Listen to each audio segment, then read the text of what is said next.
Everyone, स्वागत है आप सभी का एक बार फिर से। फ्रेंड्स, आज की इस वीडियो के अंदर हम पंचायती राज व्यवस्था से संबंधित महत्वपूर्ण समितियों को करने वाले हैं। बहुत ही इंपॉर्टेंट टॉपिक ये ग्राम सचिव पटवारी के एग्जाम में माना जाता है। आइए शुरू करते हैं इस टॉपिक को। हमारी सबसे पहली समिति है बलवंत राय मेहता समिति। इसका गठन तो हमें हर समिति का गठन और उसके सुझाव जो है वो बहुत ध्यान से देखने हैं। यहाँ से एज इट इज क्वेश्चन पूछे जाते हैं। तो बलवंत राय मेहता समिति का गठन होता है 1957 के अंदर, 1957। त्रिस्तरीय पंचायती राज व्यवस्था का सुझाव बलवंत राय मेहता समिति ने दिया था, जिसमें ग्राम स्तर पर ग्राम पंचायत, उसके अलावा खंड स्तर पर पंचायत समिति और जिला स्तर पर जिला परिषद होनी चाहिए। ये इसके कुछ सुझाव थे। उसके बाद सेकंड नंबर पर है हमारी सादिक अली समिति, जिसका गठन होता है 1964 के अंदर। इस समिति का सुझाव ये था कि प्रधान व जिला प्रमुख के चुनाव में जो ग्राम पंचायत के सदस्य हैं वो शामिल होने चाहिए। तो ये आपको ध्यान में रखना है। उसके बाद है थर्ड नंबर पे गिरधारी लाल व्यास समिति, जो कि 1973 में गठित होती है और इसके प्रमुख सुझाव कुछ इस प्रकार है। ग्रामीण विकास की मजबूत कड़ी के रूप में जिला परिषद का गठन होना चाहिए। पंचायती राज व्यवस्था को पर्याप्त वित्तीय संसाधन उपलब्ध होने चाहिए। तो ये कुछ इम्पोर्टेंट इसके सुझाव थे। पहला तो कि जिला परिषद का गठन हो और पंचायती राज व्यवस्था को पर्याप्त वित्तीय संसाधन जो है उपलब्ध होने चाहिए। ये सिफारिश थी गिरधारी लाल व्यास समिति की। नेक्स्ट हमारे पास है अशोक मेहता समिति। गठन होता है 1977 के अंदर। ये भी बहुत ज़्यादा इम्पोर्टेंट है। इसके प्रमुख सुझाव कुछ इस प्रकार है। पंचायती राज व्यवस्था का जो स्वरूप है वो द्विस्तरीय होना चाहिए और जिला स्तर पर जिला परिषद और मंडल स्तर पर मंडल पंचायत हो। जिला परिषद मुख्य कार्यकारी संस्था हो तथा सामाजिक अंकेक्षण जिला स्तरीय संस्था द्वारा हो।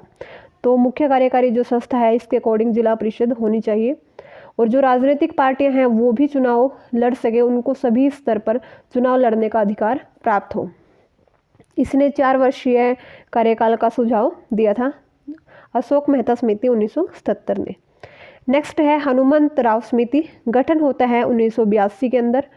इसका प्रमुख सुझाव ये था कि पंचायती राज संस्थाओं में स्थानीय भागीदारी अधिक से अधिक होनी चाहिए, यानी कि जो लोकल पब्लिक है उनकी भागीदारी ज़्यादा से ज़्यादा होनी चाहिए। 1982 में इसका गठन होता है। नेक्स्ट हमारी है GV.K. राव समिति। गठन होता है इसका 1985 के अंदर। इसके कुछ प्रमुख सुझाव थे, जिसमें जिला परिषद पर जो है जिला विकास आयुक्त की नियुक्ति होनी चाहिए, यानी कि जिला परिषद पर जिला विकास आयुक्त, और पंचायती राज संस्थाओं के चुनाव के जो समय पर जो है पंचायती राज संस्थाओं का चुनाव टाइम टू टाइम उनका जो है मैनेजमेंट हो, यानी कि समय समय पर चुनाव होते रहने चाहिए। उसके बाद अगर हम बात करें, नेक्स्ट हमारी है लक्ष्मी मल सिंघवी समिति। तो ये सिंघवी समिति भी बहुत बार एग्जाम में पूछी जाती है। 1986 में इसका गठन होता है और इसके प्रमुख सुझाव कुछ इस प्रकार है। पहला ये कि पंचायती राज व्यवस्था को संवैधानिक दर्जा मिले और ग्राम सभा का गठन किया जाए। पंचायतों को ज़्यादा से ज़्यादा आर्थिक संसाधन उपलब्ध कराए जाए ताकि जो डेवलपमेंट का कार्य है यहाँ पर बहुत अच्छे से हो सके। यहाँ पर कुछ इम्पोर्टेंट इसके सुझाव है। पंचायती राज व्यवस्था को संवैधानिक दर्जा मिले, ग्राम सभा का गठन हो और वित्तीय संसाधन उपलब्ध कराए जाए। नेक्स्ट हमारी है PK थुगन समिति। PK थुगन समिति का गठन होता है 1988 से 89। इसके प्रमुख सुझाव इस प्रकार है। पंचायती राज संस्थाओं को संवैधानिक दर्जा मिले।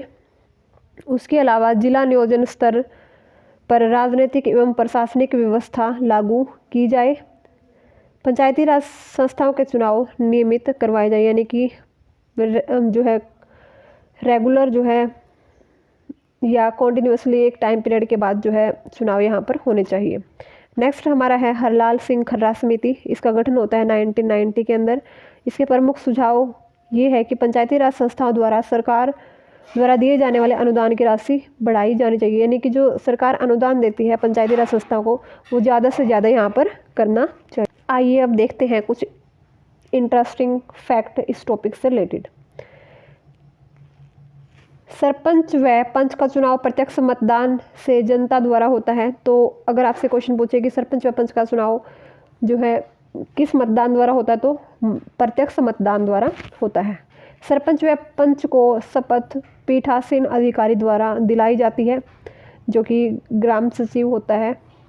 उप सरपंच का चुनाव अप्रत्यक्ष मतदान द्वारा अपने में से पंचों द्वारा किया जाता है। तो जो उप सरपंच है उसका चुनाव पंच खुद से करते हैं। सरपंच, उप सरपंच, पंच ये अपना जो त्याग पत्र है वो विकास अधिकारी को देते हैं। पंच के प्रति अविश्वास प्रस्ताव नहीं लाया जा सकता है।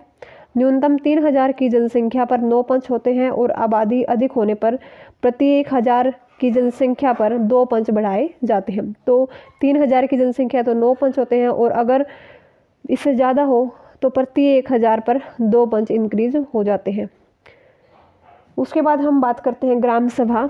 तो ग्राम सभा क्या होती है? ग्राम सभा ग्राम पंचायत क्षेत्र के सभी वयस्क मतदाताओं जिनका नाम मतदाता सूची में है, इनकी एक सभा होती है जिसको एक हम ग्राम सभा कहते हैं। यानी कि जो 18+ जो वयस्क है उनकी एक सभा होती है साल में 1 या 2 बार, जो कि ग्राम पंचायत से ही संबंध रखते हैं। तो उन सब की जो मीटिंग है वो कहलाती है ग्राम सभा।